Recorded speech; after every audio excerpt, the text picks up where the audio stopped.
Greetings and salutations, all my friends in the community. How are you doing?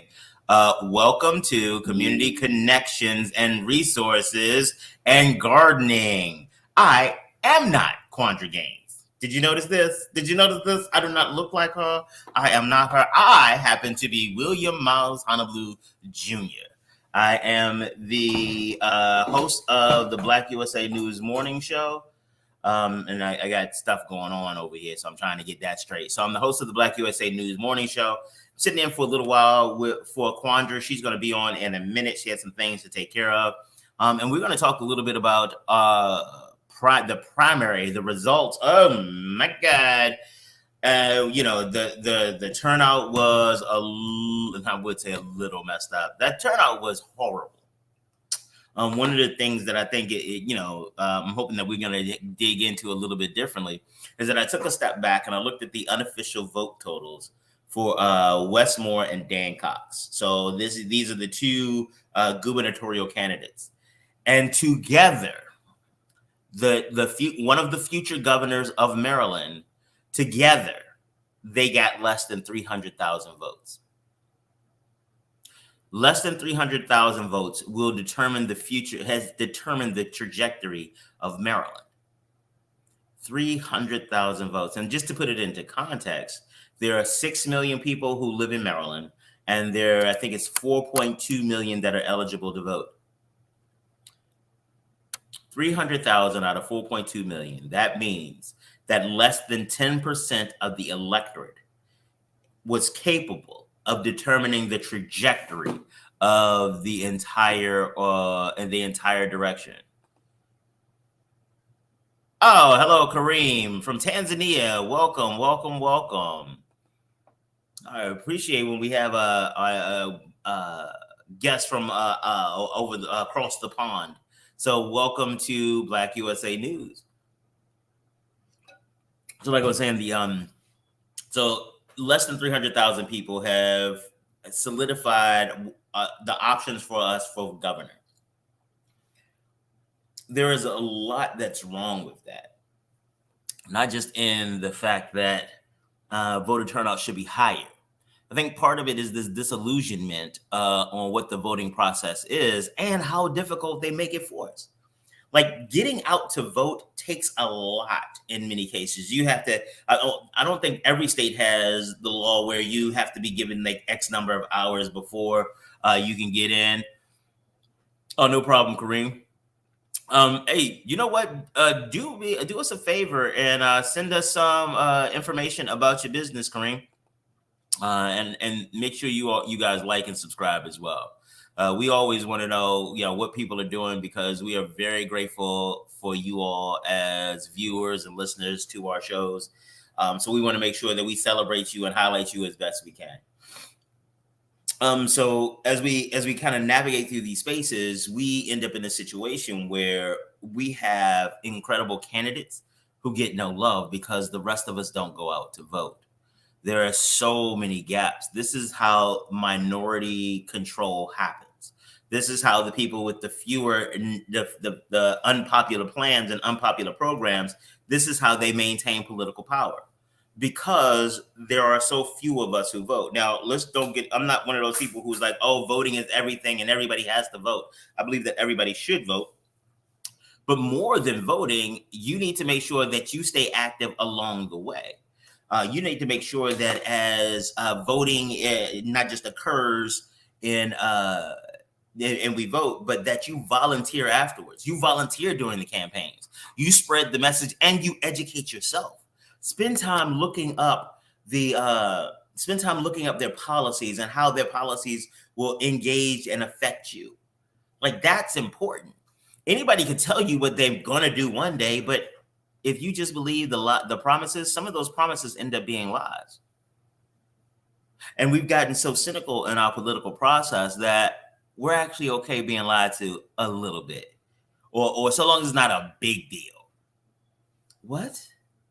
I mean, it's sad because like places like Maryland, I really do love Maryland, and granted, I am more concerned about what's starting to happen now with the decisions that get made and the people who are in charge. Maryland has taken some progressive action. So, people get time off to go vote in Maryland. Not the full day, but your boss has to give you a certain number of hours to vote. That's a really wonderful tool because we need to encourage voting more. But when we look at what we do in America for voting versus what happens in the rest of the world, it kind of doesn't make sense. Why are elections on a Tuesday during the week? Why is that even a thing? See, it wasn't that big a deal. People talk about the constitutional and the laws and the history of the laws and how we have to honor history. But damn if it makes sense to honor history, because the world we live in is vastly different than the history. Because remember, back in the day, you didn't need to shut down schools, an entire school district, for people to vote in community centers because only landed white men had the opportunity to vote. Hell, you could do that in the church parking lot. Well, not a parking lot back then, but in the church barn where they kept the horses in stables. You didn't need to have this full integrated system to do it because there were fewer people available, and the fewer people could vote, and they had fewer candidates. So why are we going to keep trying to go back to what they did when we do acknowledge that a lot of their philosophies were wrong? I think that's also one of the problems with our current electoral system, is that we're still trying to not just honor the founding fathers. Notice that there were no mothers involved in this. Somehow they gave birth to a nation with just penises in a room. I thought there was a womb that was going to be necessary. The uteri needs to be available to make things birth. But somehow these white men, in their test tube they created and gave birth, the founding fathers gave birth to the nation. So funny how they can have founding fathers give birth to a nation, but somehow are confused about trans rights. Separate show. That's a separate show. So you have these white land-owning men who were the only ones able to vote. So why would you make the fall, November? There was no harvest. Remember, this was an agrarian society that they were developing in. There was no harvest for real in November. The landed gentry could go out and they could vote. It wasn't a big deal, but we're not landed gentry. And the laws that get made, the people who are elected, they literally shape the course of our lives. And as we are seeing in the January 6th committee, the critical importance of having individuals with integrity holding office. Because guess what? When they don't have integrity, they start planning coups because their power is more important. When they don't have integrity, they let a president who tried to exploit a foreign power in order to get dirt on his political rival, they let that go. When he foments a coup, a massive rally, and not foments a rally, but he planned an attack, like all these crazy people who were on his squad, they didn't even know each other like that. He brought the crazies together and gave them focus, gave them a mission. He did that, and it is his responsibility, but voting doesn't matter now, does it? Voting does matter, but voting is not a silver bullet. We're not dealing with these ethereal monsters where this cross or a silver bullet will be able to take care of them. That's not what we're dealing with. We are dealing with human beings, flesh and blood, who need to be held accountable for their behavior. But before they get to even be able to be in positions where they can engage in poor behavior, we need to do a better job of screening. We need to focus in on not just voting for people that we like and putting them in office, but voting for people that we can trust. Voting for people that have demonstrated integrity. I don't understand some of the ways that people show up. How I find it incredibly bitch made how you have people who are privately wringing their hands and talking about how they don't want to be aligned with the MAGA base, but in public they either say nothing or they pretend to, or they are supportive. You cannot have it both ways. This is one of the central policies or central problems with with candidacy or with politics. What we also find is that the candidates that tend to tell us the truth are the ones that we don't want to listen to. Big shout out to Richard Deshay Elliott. Richard is an incredible analyst. He was a candidate for office, I think, in the 24th district. He also is a frequent guest on many of the shows on Black USA News. Richard did not win his race, but guess what? Richard made a statement. Richard has been out there grinding and getting people to know him and letting them know that he is what he says he is. The result of that is that people now understand and know who he is because we have engaged him, because he has stepped up to the table and has demonstrated integrity. Now, the reality is that I know people who are like, yeah, I don't really get a good vibe from him. Like, he doesn't seem like somebody I would, like a guy that they would be friends with. And again, I understand, especially the person who said this. But what they did acknowledge, though, is that, but he is the truth. Like, I do believe if he says he's going to do it, he's going to put it in. This is the kind of cat who gives out his personal cell phone number everywhere he goes. Literally everywhere I've ever seen him, I've seen this brother put out his personal cell phone. Not the burner, because I got a Google number. I got a couple Google numbers. I got a burner phone. I got some other stuff going on because I live a complicated life that ain't none of your business. Remember, I told y'all I might not keep it 100, but I'll keep it 85. I'll tell you how that stuff happened, but I ain't gonna tell you why. See, that's how I balance. Everything is about coming to balance. What's up, Rico? What's up, Michael, too? Like, everybody's coming through this morning. How y'all doing? But getting back to just kind of closing the chapter on Richard, is that consistently, no matter what else people say about his position on policies, they say that he is who he shows himself to be. We need more elected officials like that. We need more elected officials who are going to stand in the gap when it comes time for the rough stuff, because our politics are no longer just political. Literally, not just the January 6th thing, but think about what's happened in Michigan.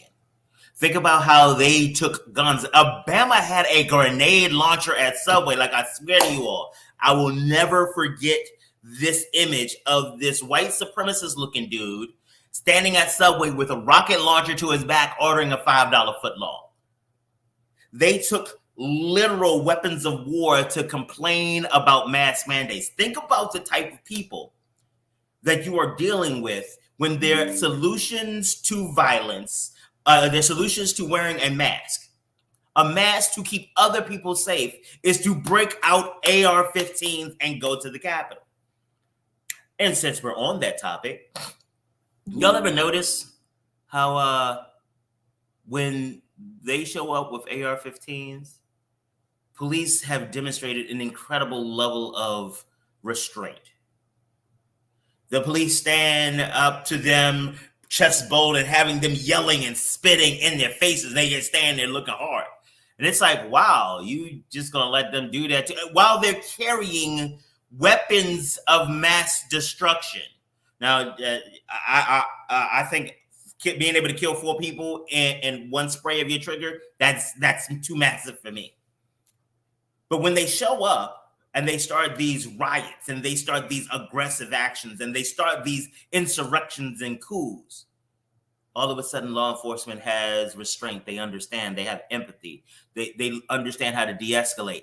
How is it that there was only one gun discharged and one person killed during all of January 6th? And I have seen incredible clips of, in January 6th, I saw police getting beaten.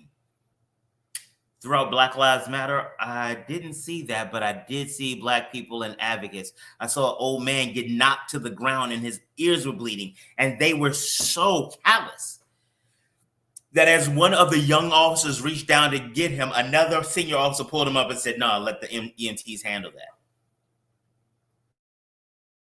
This is how they show up when we protest, when our allies protest. But when you bring weapons of war, when you stand out and you tell interlopers to get out of your community, that's okay. I'm sorry, that's not okay. When Black people say you all need to get out of our community because you are damaging it, that's not okay. But when we walk through a neighborhood, 2 lawyers can come out with a handgun and an assault rifle Get off of my property. And that's okay. Not only is it okay, they become darlings of the Republican establishment. Kyle Rittenhouse crossed state lines to come to another city to protect businesses from Black Lives Matter. Not that any of these businesses were being threatened, but they created this narrative in their heads. And he came to another state with a weapon of war. He discharged it, killing 3 people. He is a fucking rock star. Lil Nas X gets death threats, and Kyle Rittenhouse becomes the centerpiece of the Republican National Convention. There are talks about using his fame to propel him to heights of political leadership in the Republican Party. Please understand what this means. Before he murdered 3 people, no one had heard of Kyle Rittenhouse. So what this means is that the fastest way to stardom in the GOP is to murder people that they don't like.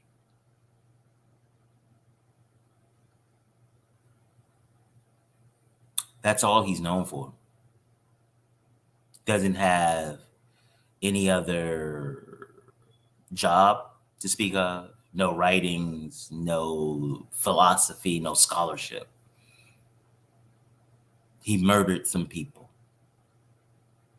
who were protesting getting murdered. Like, the irony is always lost on this group.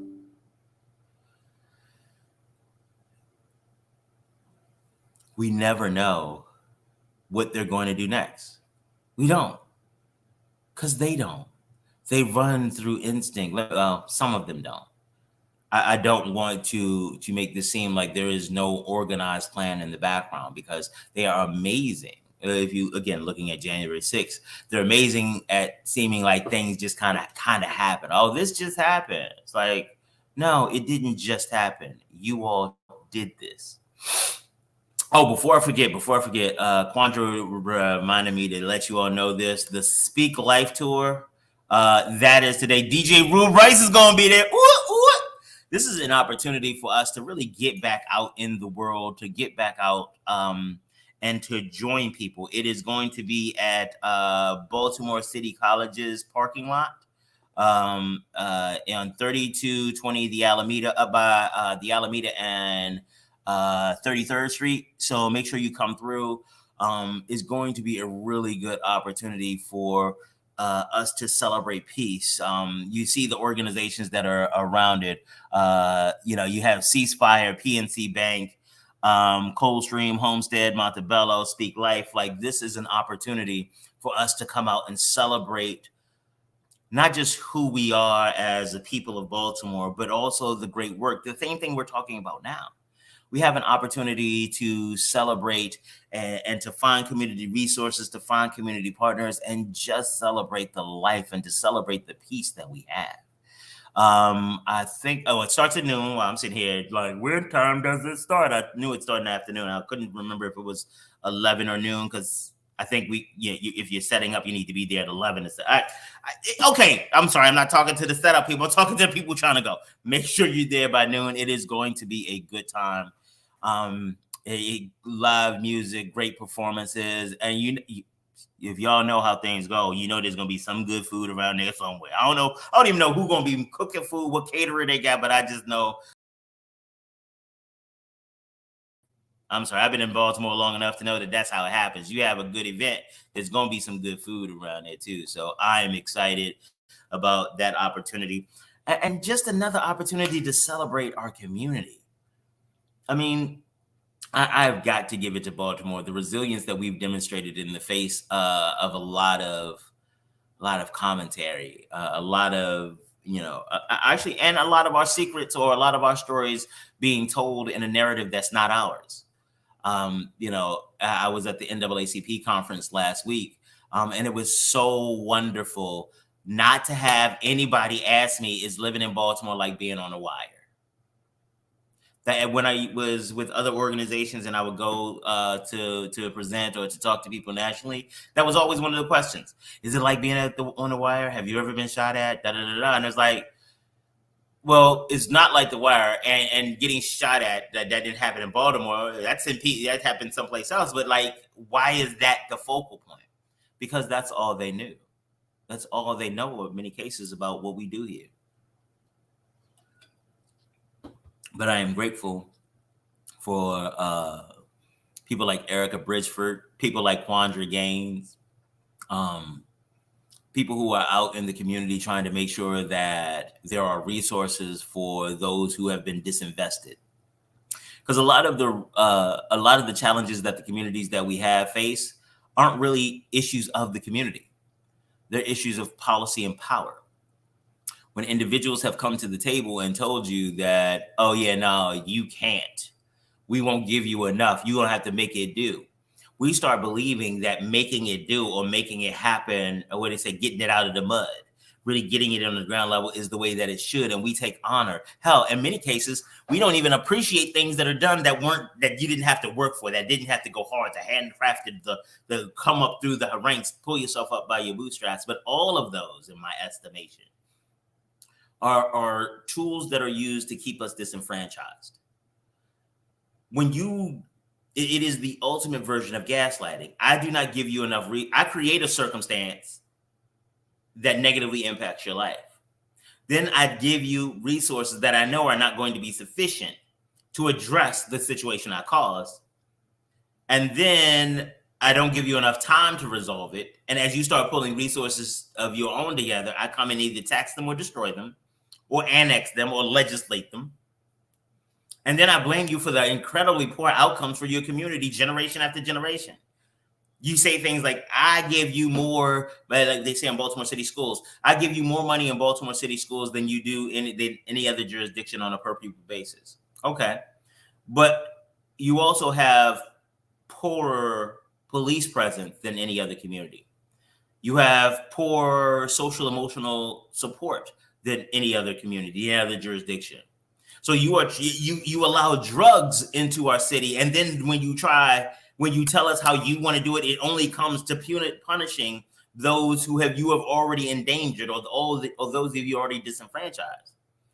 But when the demographic of the epidemic changes, when the heroin epidemic, because before it was a war on drugs before, but now it's a drug epidemic. And as the darkness of that epidemic the darkness of the war on drugs starts to lighten up, so that it's no longer black and brown junkies, but they're white addicts in need of services. Now, all of a sudden, there's this level, this compassionate vocabulary around the mental and behavioral health needs of individuals who are dealing with drug addiction. And how they are the victims of the situation, of this circumstance, as opposed to the junkies that needed to be locked up. Because when it was me and my folk, we were the junkies that needed to be locked up. And we've reached the point where it's not even coded anymore. There's no pretense that this is fair. There's no pretense that this is what needs to happen. They don't even lie about it anymore. It is so... The respect has gone so far, or the lack of respect has gone so far, that they say the parts that used to need to stay quiet out loud. They literally lie to us, so long as it's the lies that they like, so long as they can make a certain population of the world, or certain population, believe that their financial security will be okay. So long as they can do that, that's fine. They're more than happy to run with that. But at the point that their financial stability not as destroyed, but just disturbed, where you're not getting 100% of the money, we are like, hey, maybe you could just take 85 and let us live off the other 15. No, you're taking my blah blah blah. Rules, support privilege.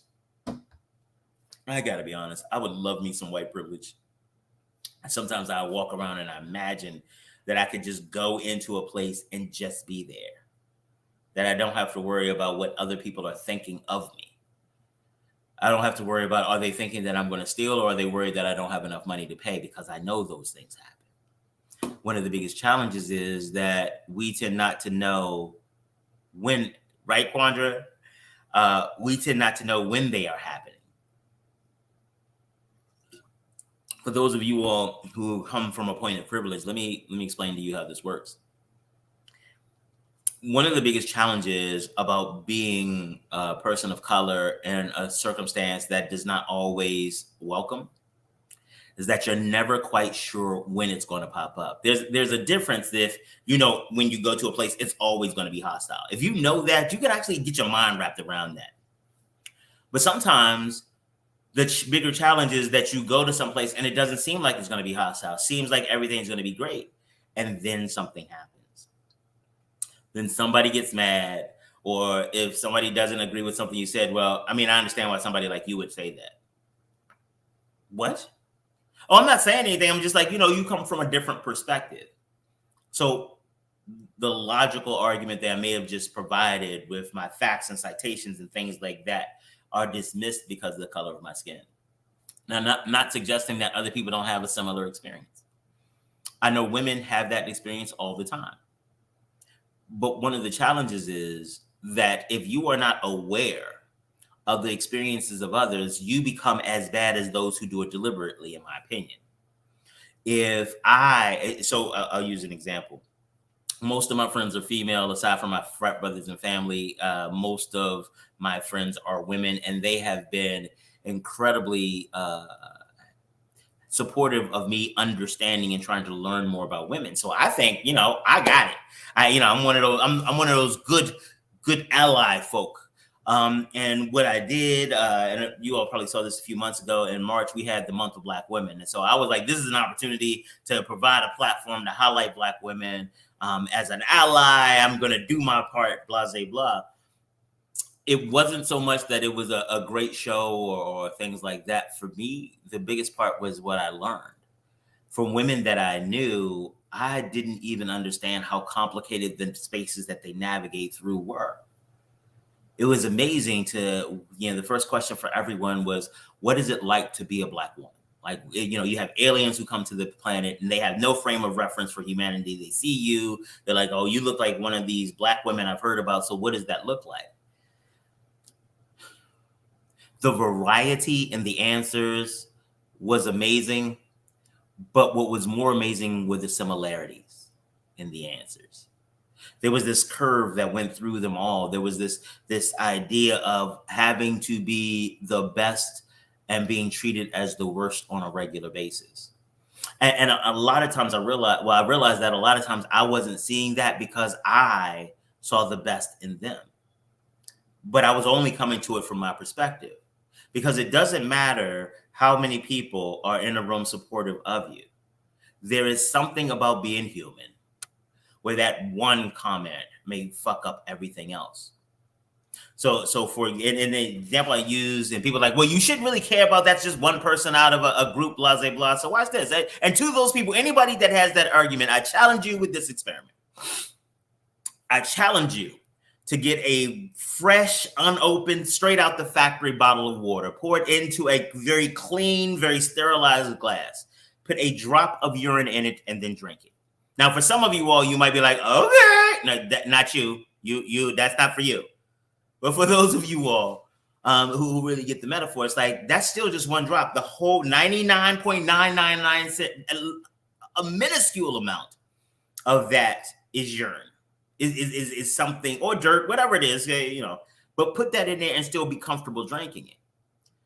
That is what it's like to tell somebody who is being oppressed that they need to get over and not be concerned about it. Because the reality is that one drop of urine in this cup of pure water will probably have no impact on you physically. Probably is so diluted that it would, even if there was problems with it, wouldn't be an issue, but the mental impact of it. Walk around the rest of the day going like,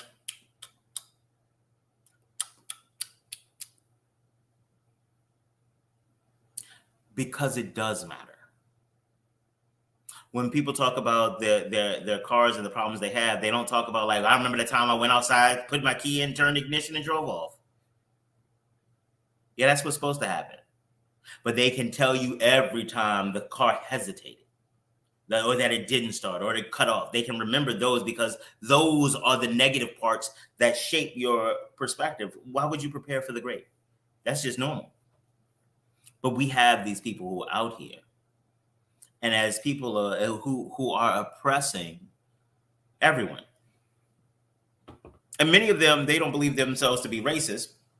That's why I try to stay away from the word stay when I'm talking about, particularly on policy issues, staying away from the concept of racism and spending more time on white supremacy.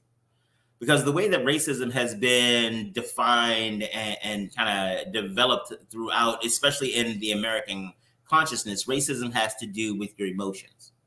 So if I can legitimately say I don't hate you, then by definition I can't be racist, because race is hate. I don't hate. But we need to shift the conversation to make sure that people understand that racism is what started it, but racism gave birth to white supremacy. Yeah, racism gave birth to white supremacy. And white supremacy is kind of like, the child of. The child of. So it's like, old man blase blah. He was a tough one, but this kid is okay. He's not as bad. Well, he learned the same philosophies. Like, people are concerned about whoever the next commander in coup chief is going to be, because they will have learned from the mistakes that Donald Trump made, and the coup actually might be successful next time. If we don't hold people accountable, and not just through our vote. I'm gonna tell you why. Because our votes do make a difference. Joe Biden got more votes than any candidate in presidential history. No one in the history of the United States has gotten more votes than Joe Biden. Do you know who came in second? Got the second most votes in presidential candidate history? Donald Trump, in that same election. Please understand that there were people up to November 30th, and even beyond that, but November 30th, more people in America wanted Donald Trump to keep going. We got lucky, because if those numbers had slid into one state instead of another, the Electoral College could have delivered Donald Trump another win. But the voting was not for Joe Biden in many cases. It was a repudiation of Donald Trump. But that's where we are now. We somehow believe that we have to choose between the lesser of two evils. Right now, those are the candidates that we have. There's some people who don't believe in Wes Moore or Dan Cox in Maryland. I'll go back to Maryland. But 300,000 people have decided that those are going to be the gubernatorial candidates for us to choose from in November. That's it. That's absolutely it. That's what they did. 300,000 people, less than 10% of Maryland voters, have been able to decide who will be our next governor. And they said, well, you still have the election in November. Yeah, but I can't vote for Rashawn Baker or Peter Franchot or Kathy Schultz. Then, nope. I am stuck with this because less than 10% of the population wanted it, of the eligible voting population wanted it. We need to make sure that as we are working, if your candidate did not win, you need to make sure that you're on the next candidate's campaign. We complain often because the politicians don't come out. They don't only come out when they're ready, when it's election time. That's when they're out and about. That's when they're shaking hands and whatever. Why don't they come out earlier? Then, hell, why didn't you find out who they were? This is your country. This is your city. This is yours, your home. These people will make laws to determine when you can get kicked out of your house, who can arrest you, how much money you have, who can take advantage of you, what type of supports are going to be available. So just throwing in your vote and then walking away, hoping it works out, no thank you. We need to be more actively engaged. We need to hold, and I hate the phrase, holding people's feet to the fire, because I found out where that came from. In ancient China, one of the emperors was concerned about corruption, and he said, you can't have a conviction, because he found out some people were being lied upon and being convicted unfairly. He was like, we can't have that. So the only time we can get a criminal conviction is if you confess. So the judges, not, their judicial system back in ancient China was a little bit different. So the judges were like, well, I know he did it, but he won't confess. You know what? Let's hold his feet to the fire to hold them accountable to what I know that he did.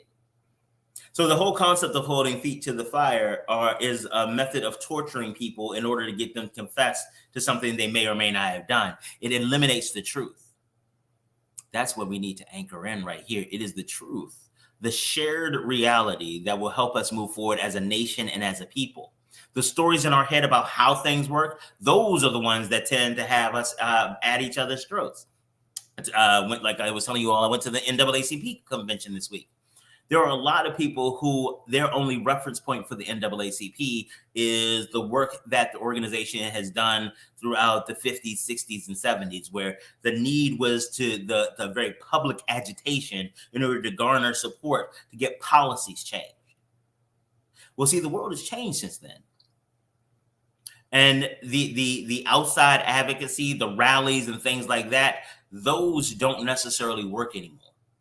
Those get people's attention, but it doesn't get policy, because what we end up seeing, like during Black Lives Matter, some of the more problematic police chiefs and elected officials, they came out and kneeled in solidarity, and they came out and did all of these performative things. It may have been, I can't tell you whether they felt it or not, but it was very performative. Now we are on the other side. Doesn't mean that any policies have changed. So what the NAACP has spent its time doing is, instead of being very visible in the streets, we are very powerful in the suites. Now, the urban streets are where the rubber meets the road and where our the outcomes from many of our activities show up. But in the corporate suites is where we make that happen. And the corporate suites is where we're in the background shaking people down to make sure that they are putting money in our communities. We're in the background helping labor unions negotiating contracts and let them know that, hey, you all don't negotiate fairly with the union, like our convention in Atlantic City. Up until about 2-3 weeks ago, we weren't even sure if we were going to have it in Atlantic City. Why? It's because we stand by workers, and the casinos were pulling in money during COVID and wasn't paying nobody a damn thing. So we, as a national organization, didn't know whether we would spend our dollars there, because we stand with workers, we stand with the oppressed, we stand with the disenfranchised. And while they may not look sexy anymore, reading policy and writing speeches and doing talking points and doing analysis, looking at data, putting spreadsheets together, doing PowerPoint presentations, that ain't some sexy shit. That is not as powerful an image as standing outside and fighting and staring down police, but it gets more money in the community. It ensures that there are laws in the community that move us forward, that help us, help the communities that we serve. We know that exists, but we need to make sure that we are there supporting those people as well. Those that are standing in the gap, those that are being oppressed, and to support them.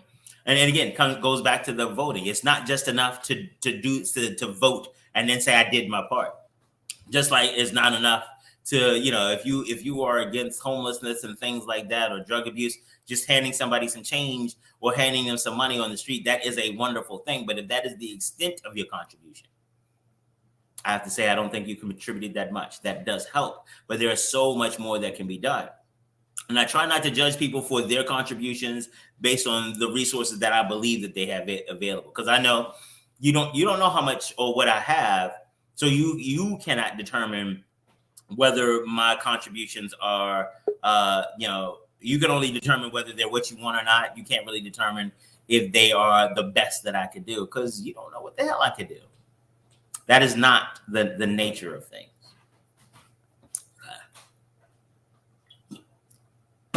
But yeah, see what else?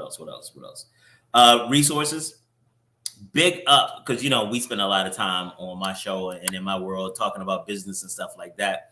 So big up to the Baltimore City Small Business Resources Center and the Small Business Development Centers throughout Maryland. If you are working on your business, If you are doing those types of things, please stop by one of those organizations because they do great work. The Small Business Development Center. There are small business development centers all throughout Maryland. I think their anchor point is out of College Park.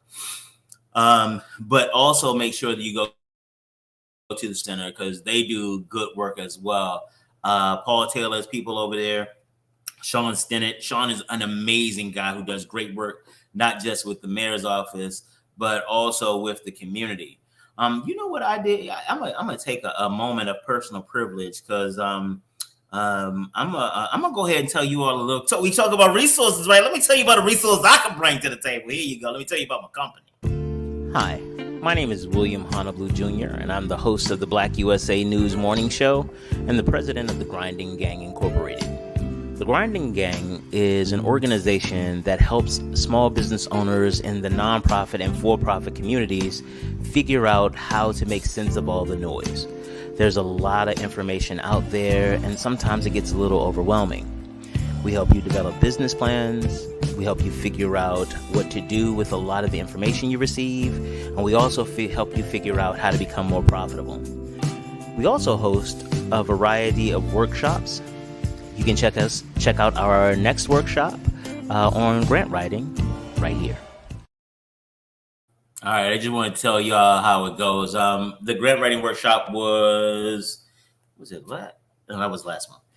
The grant writing workshop, but every week we have workshops about like how do you work on your money, like how do you even determine the prices? Because we have a lot of people who don't know how to choose their own prices. Like, how do I determine how much I should make? Well, the reality is, I'm gonna tell you, spoiler alert, it's all guessing. Somebody may give you a price and tell you how they figured it out, but they did that on their own. They did it. It was absolutely up to them. They came up with that number, whatever. They could have, in as much as they could have just pulled it out their ass, or they could have had this massive calculation. It is still a decision and a guess by them. So, yeah, we want to help you with that. So if you're not able to catch up with any of the other workshops, just visit www.grindinggang.com. Tell you a lot of what we're doing and how you can get involved and get invested. Oh, there you go. How you doing? Oh, you muted, yo. I am here. Good morning. Oh, there you go. How you doing? I just I've had pneumonia for the last week. Wow. So okay. So how did that happen? Like, I have no idea. Pneumonia, or was this just like... I was really particular about the events that I went to, and I just felt very under weather. They said I was exhausted and I was dehydrated and I was overworked. So I'm grateful that I have a job, that I could take sick days and have PTO and all that good stuff. So yeah. So thank you, Will. And then today I had Microsoft updates. That just those computer updates will get you. Yeah. So wait a minute, let's talk. Do you mind if we talk a little bit? Because I had pneumonia before, but I realized that I never really looked up what it was. Like when I had pneumonia, this was like 2013, 14, and I was in bad shape. Like I was in such bad. I didn't realize how bad it was.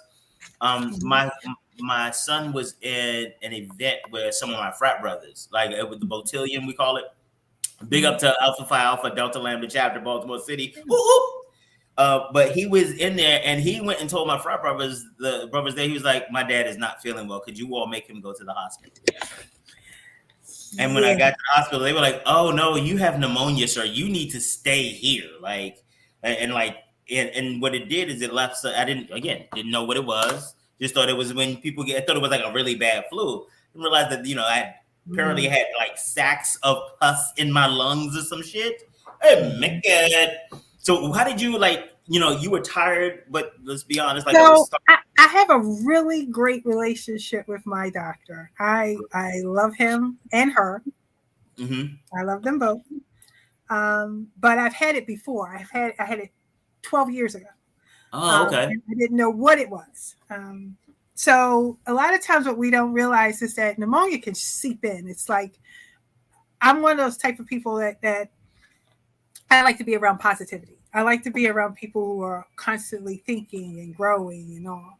And when you're plagued with a lot of negativity and all, it can actually break down your immune system, because you're not taking care of yourself. And then I ventured out into PhD land, which took more because see, I'm working a full-time job and then that and then other things and really not really and putting some self-care in there, but not as much. And when I had to do a tally of my sleep log with my doctor, yes, he makes me do a sleep log. I was really living off of 16 hours worth of sleep, 16 hours of work time. Well, 16 hours that I wasn't working or studying or doing something else, which in a whole week is insane. So that's like 2 hours and some change of personal time per day over the course of a week. Yeah. So I just felt really, I knew something was going on last Sunday when I was tired. And I said, well, I'll sleep and, drink plenty of liquids and all that good stuff. And all of a sudden, it just shook me down. But Monday I pushed forward because I talked to you. I pushed forward. I put in my papers and I said, I'm going to go to sleep early. I didn't go to sleep until 3:00. I usually get up at 5. And next thing you know, I just felt like this whole weight of my everything come on me. I couldn't move. My body shut down. And if you were like my children would say, Mom, your body has to tell you to stop. So my body shut down, couldn't move, couldn't think. I just knew that I had to stay in bed. When I talked to my doctor, he said, I told you. But he had warned me in March, of course, but I don't listen. But, now, it's a lot of fluid, but it's a lot of cleansing. So in a sense, he said, this is your purge. This is your time of purging. You get to get rid of things now so that when you finish all of this, your pneumonia season, I've had it for, I don't know what, since Saturday, Monday. But it's a lot of aches and pains. It's a lot of uncomfortable. I'm not used to staying in my bed for long periods of time, but I've enjoyed it. I have only eaten two meals out of the whole week because you can't hold anything down. Right. But it's other than that, that's why it's important for self-care. That's why it's important for you to listen to your body. I'm 54. I'm not used to being shut down.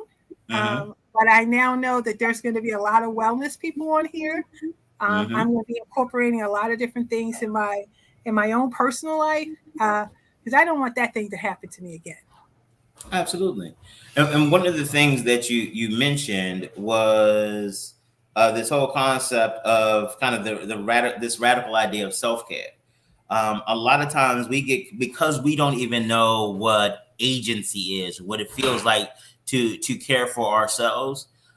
We believe that self-care, it's not self-care until, you go to the spa or until it feels good. One of the biggest types of self-care that I've been able to identify is the sacredness of boundaries. The fact, and not just boundaries with other people, because that's a lot of times what we look at, but boundaries with yourself. The shit that you say that I'm not going to do that, not even related to somebody else, but like I've decided that that's not for me and I'm not going to do it. Being able to maintain a boundary like that puts you in a better position to marshal and navigate your own life without having to be beholden to too many other people. But until you are able or in a position to declare that this is my boundary, even for myself, then how will anybody else respect your boundaries? If you don't even respect your own damn boundaries, how anybody else going to respect them? Because, it's like, and I've been in situations like, I remember there's a young lady I was dating and she had significantly negative impacts in relationships. And so she would always, wow. And I didn't realize how bad it was, but she would always pre-apologize for stuff. Like, so she snored. And so before, I came over, she was like, I need to let you know I snore. I wear CPAP. I hope that doesn't bother you. Blah, blah, blah. And I'm like, I want you to breathe. Like, please breathe. Like, that's not a big issue. and she would apologize for things and like, well, I know you might not like this. And I was like, how am I going to like you when you clearly don't like you? Yes. And the one thing I I'm grateful that I have a support system here, especially with you and Donnie and Mike, and many others. I mean, Taz. It's been, and I was listening to you. I was actually commenting on my phone because I was dealing with, the young gentleman you were talking about, the Shields. That's a powerful. Oh yeah, Richard. That is a powerful man. Oh my goodness. And he's what, 24, 26? Yep. Amazing. Yep. Amazing. And the thing that his integrity is amazing. Like I don't doubt, like even if you don't like what he does, you don't doubt that is who he is, period. Yes, but I make my presence. I try my best to make my presence on every show for Black USA News. Mm-hmm. And I learn a lot. Like the cannabis council person and PG. Oh yeah, Martin. That's my zone. That's my zone. But I like his bluntness. And I was actually looking at yesterday in between. I was listening to Collective that's coming out for the Black Collectively, Fest. Jamie. Yes. Was it the Black Fest with the vegan and the Land of Kush and all these different things. Oh my God, Land of Kush. Oh, so and then that so I think wellness. I think we kind of make it into a fad. Wellness is not a fad. Wellness is a lifestyle, and that's something that you have to intentionally put into. You have to put work into this. Like I don't eat a lot of meat. I do love an occasional hamburger. I'm not going to say I haven't given it up totally. And I do like an occasional steak. Okay. However, I'm much more intentional what's going on because I saw a documentary where they're cloning our meat. Yeah. And they're putting dye on our potatoes and things of that nature. So I'm definitely going to be doing, I know that gardening's in the title and I've kind of been delinquent to a point, but I am going to have my son, I have to do some weeding and because I am doing sweet potatoes. So you'll actually get to see sweet potatoes and habanero peppers. I've got basil, sage. I have yellow and red peppers. I have eggplants, but I have the longer ones, not the real thick ones. And I have a lot of different things in my garden. So I haven't really had, for the last week, I haven't done anything. So the rain has just been my mixed chard. All these different things are actually happening in my garden. So today I'm going to take it slow. I'm going to support Catherine Trotter, who is an amazing woman, and she's the organizers for Speak the Life Baltimore. So I'm going to be out there filming for at 12 noon at 3220 the Alameda. I hope people will. That is a very positive event. If I can come out of my bed after having pneumonia to support some really fantastic, wonderful people who are about community, who are about doing the grunt work, the work that people don't want to do, the work that's necessary. And as a person who has been on the grassroots level, who has worked in the grassroots level, for me, you got to learn who you got to really learn who you are, but you also got to had the opportunity to learn who you were working with was. You know what I mean? So you got to learn how to do different things you thought you couldn't do, you learned how to do. So I really invite everyone to come out. It's at 12 noon.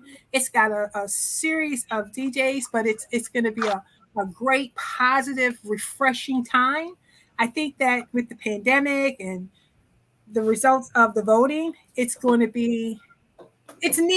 It's needed. You're going to meet real people in real time, enjoy yourself, have some great food, listen to some great music, listen to some great kids in the community doing different things. So it's a lot of different things that's going to be going on. And Catherine Trotter will probably be on, she's going to be on the show Unfortunately, one time I had technical difficulties and she had to go somewhere else. So me and Will had to do that show. But I really want people to really understand, what do we do next? Yes. This week, I actually got out of my bed to go vote. And I mean, a woman told me, she said, "You look real. Are you okay?" And I was like, "No."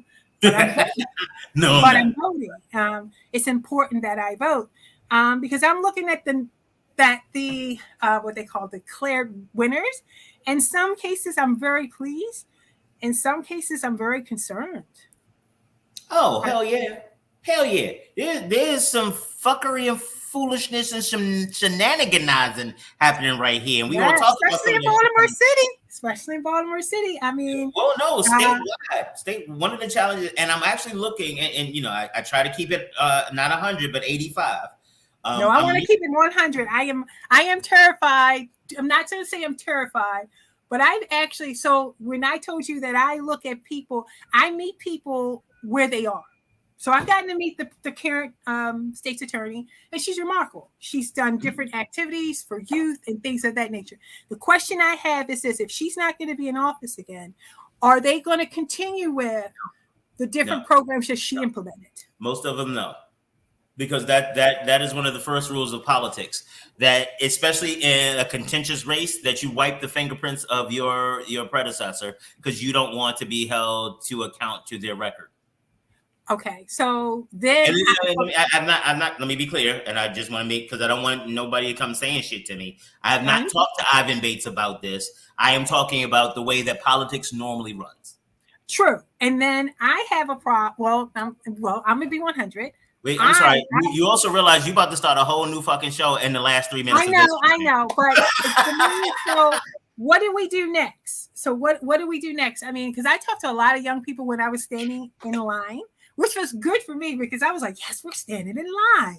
And I've seen a lot of young people, but then I saw a couple people that were kind of staggering.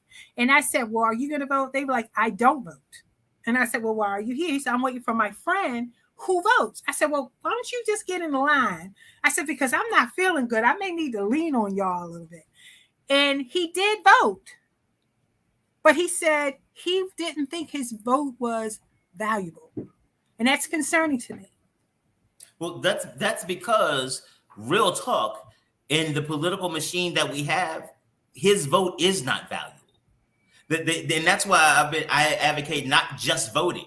Because voting is one thing and you really should do it. But volunteering, becoming educated, testifying on bills, making sure you stay in people's ears, it's hard work. But if all you do is vote and that's it, like it's kind of like, oh, you know what, for me, what it feels like? It's like, oh, you know what? I had sex with her, got her pregnant. Now we got a baby, and I don't understand why she ain't raising it right. I put the seed in. You know what I mean? I did my part. Why aren't you? Yeah, but if you're not a present parent, if you are not actively engaged, then you leave the raising of your child to that other parent. And unfortunately, the other parent hangs with Donald Trump. True. So the thing is, what I would challenge everyone that's listening and that will be looking at this, I challenge you to challenge yourself of being an active participant in your community. Because if you're not aware, because what I'm noticing now is that certain blocks of the city that vote like heavily, like the heavy polls, they get listened to. You know, they were, I mean, because I actually got to see the former mayor, Jack Young. I got to see quite a few people at my polling station, and come to find out it wasn't really my polling station. Well, yeah, it's my polling station, but they put me down. The Board of Election put me down for the wrong site, even though my site was there. Mm-hmm. That's another conversation, which I think that person should be removed totally. But it was kind of interesting to look at this week where I saw all these people, and it was something where it was the election show, and Martha Jews was saying that there was a thing where, as far as the zip drives disappearing and then reappearing. Yeah, and honestly, one of the big challenges as I was talking earlier about having integrity in the election or as in candidates, we need to make sure that we are electing people with integrity, because those types of stories are ones that, hell, there's no different than the shit that happened in Georgia with Trump. And so we need to make sure that we are anchored.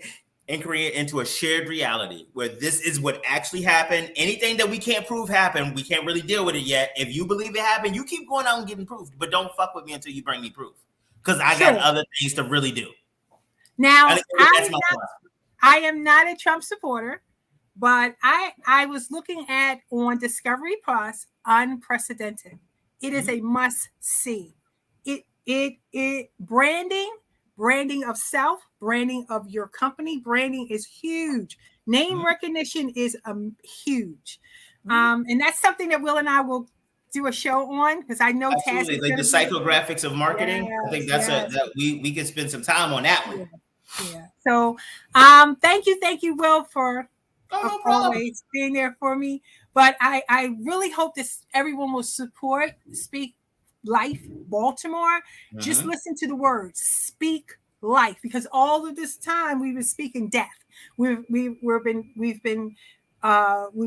always talking about not supporting the community, but disservicing the community. So now come out, enjoy, and let's refresh our minds and our bodies, and nourish ourselves and get rid of it. All right, well, it's Quadra. I'm sorry I came in late, but thank you, Will, as always. Have a wonderful, safe, and productive week. Bye. That sounds like a great one. Bye.